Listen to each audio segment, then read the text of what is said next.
नमस्कार।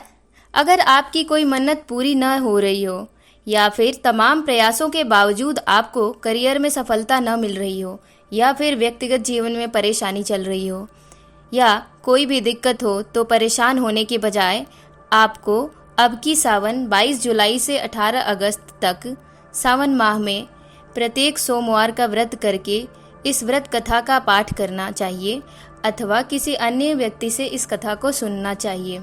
मान्यता है कि सावन के सोमवार के दिन अगर व्रत रखकर इस कथा का पाठ किया जाए तो उस व्यक्ति की मनचाही मुराद पूरी हो जाती है। इस कथा के अनुसार अमरपुर नगर में एक धनी व्यापारी रहता था। दूर दूर तक उसका व्यापार फैला हुआ था। नगर में उस व्यापारी का सभी लोग मान सम्मान करते थे। इतना सब कुछ होने पर भी वह व्यापारी अंतर्मन से बहुत दुखी था, क्योंकि उस व्यापारी का कोई भी पुत्र नहीं था। दिन रात उसे एक ही चिंता सताती रहती थी, उसकी मृत्यु के बाद उसके इतने बड़े व्यापार और धन संपत्ति को कौन संभालेगा। पुत्र पाने की इच्छा से वह व्यापारी प्रतिदिन पूजा करता और प्रति सोमवार भगवान शिव की व्रत पूजा किया करता था। सायंकाल को व्यापारी शिव मंदिर में जाकर भगवान शिव के सामने घी का दीपक जलाया करता था। उस व्यापारी की भक्ति देखकर एक दिन पार्वती जी ने भगवान शिव से कहा, हे प्राणनाथ, यह व्यापारी आपका सच्चा भक्त है। कितने दिनों से यह सोमवार का व्रत और पूजा नियमित रूप से कर रहा है। भगवान, आप इस व्यापारी की मनोकामना अवश्य पूर्ण करें। भगवान शिव ने मुस्कुराते हुए कहा, हे पार्वती, इस संसार में सबको उसके कर्मों के अनुसार ही फल की प्राप्ति होती है। प्राणी जैसा कर्म करते हैं उन्हें वैसा ही फल प्राप्त होता है। इसके बावजूद पार्वती जी नहीं मानी। उन्होंने आग्रह करते हुए कहा, नहीं शंकर जी, आपको इस व्यापारी की इच्छा पूरी करनी ही पड़ेगी। यह आपका अनन्य भक्त है। प्रति सोमवार आपका विधिवत व्रत रखता है और पूजा अर्चना के बाद आपको भोग लगाकर एक समय भोजन ग्रहण करता है। आपको इसे पुत्र प्राप्ति का वरदान देना ही होगा। पार्वती जी का इतना आग्रह देखकर भगवान शिव ने कहा, तुम्हारे आग्रह पर मैं इस व्यापारी को पुत्र प्राप्ति का वरदान देता हूँ, लेकिन इसका पुत्र 16 वर्ष से अधिक जीवित नहीं रहेगा। उसी रात भगवान शिव ने स्वप्न में उस व्यापारी को दर्शन देकर उसे पुत्र प्राप्ति का वरदान दिया और उसके पुत्र के 16 वर्ष तक जीवित रहने की बात भी बताई। भगवान के वरदान से व्यापारी को खुशी तो हुई, लेकिन पुत्र की अल्पायु की चिंता ने उस खुशी को नष्ट कर दिया। व्यापारी पहले की तरह सोमवार का विधिवत व्रत करता रहा। कुछ महीने पश्चात उसके घर अति सुंदर पुत्र उत्पन्न हुआ। पुत्र के जन्म से व्यापारी के घर में खुशियां भर गईं। बहुत धूमधाम से पुत्र जन्म का समारोह मनाया गया। व्यापारी को पुत्र जन्म की अधिक खुशी नहीं हुई, क्योंकि उसे पुत्र की अल्प आयु के रहस्य का पता था। यह रहस्य घर में किसी को नहीं मालूम था। विद्वान ब्राह्मणों ने उस पुत्र का नाम अमर रखा। जब अमर 12 वर्ष का हुआ तो शिक्षा के लिए उसे वाराणसी भेजने का निश्चय हुआ। व्यापारी ने अमर के मामा दीपचंद को बुलाया और कहा कि अमर को शिक्षा प्राप्त करने के लिए वाराणसी छोड़ आओ। अमर अपने मामा के साथ शिक्षा प्राप्त करने के लिए चल दिया। रास्ते में जहाँ भी अमर और दीपचंद रात्रि विश्राम के लिए ठहरते, वहीं यज्ञ करते और ब्राह्मणों को भोजन कराते थे। लंबी यात्रा के बाद अमर और दीपचंद एक नगर में पहुंचे। उस नगर के राजा की कन्या के विवाह की खुशी में पूरे नगर को सजाया गया था। निश्चित समय पर बारात आ गई, लेकिन वर का पिता अपने बेटे के एक आंख से काने होने के कारण बहुत चिंतित था। उसे इस बात का भय सता रहा था कि राजा को इस बात का पता चलने पर कहीं वह विवाह से इनकार न कर दे, इससे उसकी बदनामी होगी। वर के पिता ने अमर को देखा तो उसके मस्तिष्क में एक विचार आया। उसने सोचा, क्यों न इस लड़के को दूल्हा बनाकर राजकुमारी से विवाह करा दूं। विवाह के बाद इसको धन देकर विदा कर दूंगा और राजकुमारी को अपने नगर में ले जाऊंगा। वर के पिता ने इसी संबंध में अमर और दीपचंद से बात की।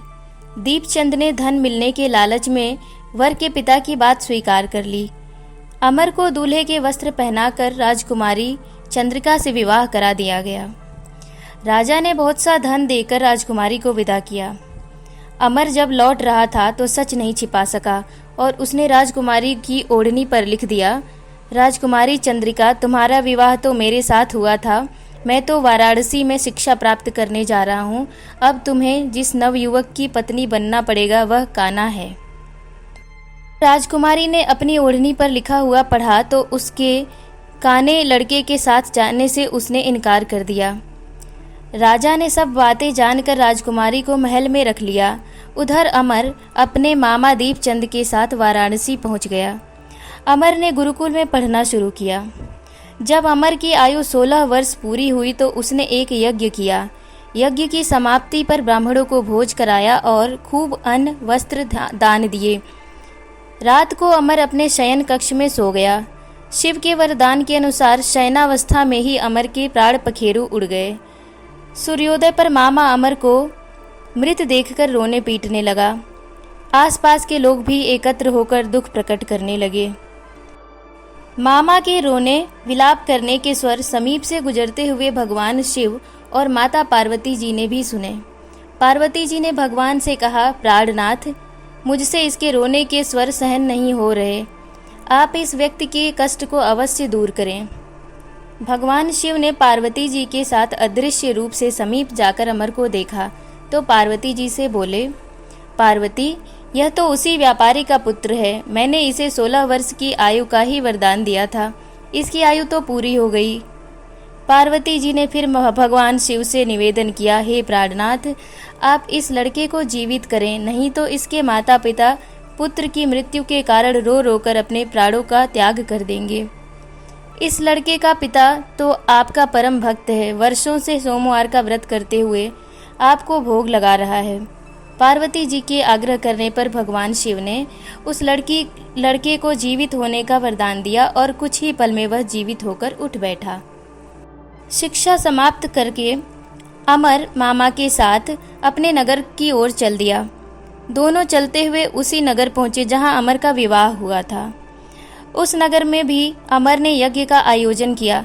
समीप से गुजरते हुए नगर के राजा ने यज्ञ का आयोजन देखा। राजा ने अमर को तुरंत पहचान लिया। यज्ञ समाप्त होने पर राजा अमर और उसके मामा को महल में ले गया और कुछ दिन उन्हें महल में रखकर बहुत सा धन वस्त्र देकर राजकुमारी के साथ विदा किया। रास्ते में सुरक्षा के लिए राजा ने बहुत से सैनिकों को भी भेजा। दीपचंद ने नगर में पहुंचते ही एक दूत को घर भेजकर अपने आगमन की सूचना भेजी। अपने बेटे अमर के जीवित वापस लौटने की सूचना से व्यापारी बहुत ही प्रसन्न हुआ। व्यापारी ने अपनी पत्नी के साथ स्वयं को एक कमरे में बंद कर रखा था। भूखे प्यासे रहकर व्यापारी और उसकी पत्नी बेटे की प्रतीक्षा कर रहे थे। उन्होंने प्रतिज्ञा कर रखी थी कि यदि उन्हें अपने बेटे की मृत्यु का समाचार मिला तो दोनों अपने प्राण त्याग देंगे। व्यापारी अपनी पत्नी और मित्रों के साथ नगर के द्वार पर पहुंचा। अपने बेटे के विवाह का समाचार सुनकर पुत्र वधू राजकुमारी चंद्रिका को देखकर उसकी खुशी का ठिकाना न रहा। उसी रात भगवान शिव ने व्यापारी के स्वप्न में आकर कहा, हे श्रेष्ठ, मैंने तेरे सोमवार के व्रत करने और व्रत कथा सुनने से प्रसन्न होकर तेरे पुत्र को लंबी आयु प्रदान की है। व्यापारी बहुत प्रसन्न हुआ। सोमवार का व्रत करने से व्यापारी के घर में खुशियां लौट आईं। शास्त्रों में लिखा है कि जो स्त्री पुरुष सोमवार का विधिवत व्रत करते और व्रत कथा सुनते हैं उनकी सभी इच्छाएं पूरी होती हैं। व्रत करने की संपूर्ण विधि को जानने के लिए इस वीडियो के लिंक डिस्क्रिप्शन में दिए गए लिंक पर क्लिक करके विधि को विस्तार से देख सकते हैं। धन्यवाद।